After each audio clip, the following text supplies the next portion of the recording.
kung talagang totoong nakikialam China sa eleksyon dito sa Pilipinas. Ang question ko is, bakit? Para saan? Para linisin ba ang pangalan ng mga Duterte?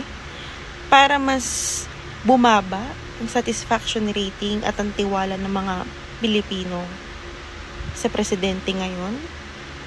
Or para mas sabihin ng mga tao na ay mas fit na presidente si Sara Duterte?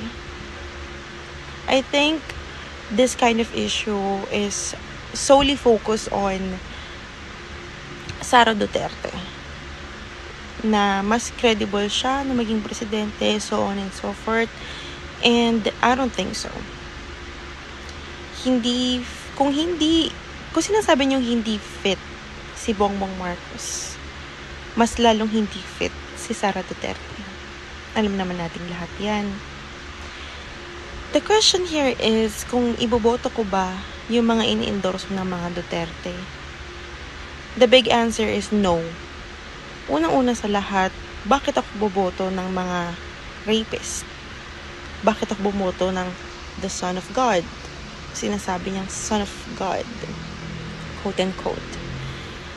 Yung mga ini-endorse ng mga Duterte is they are not credible enough for the position that they're running for.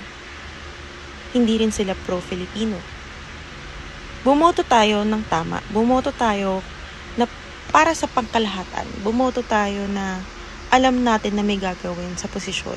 Hindi uupo lang, hindi magpapasarap lang.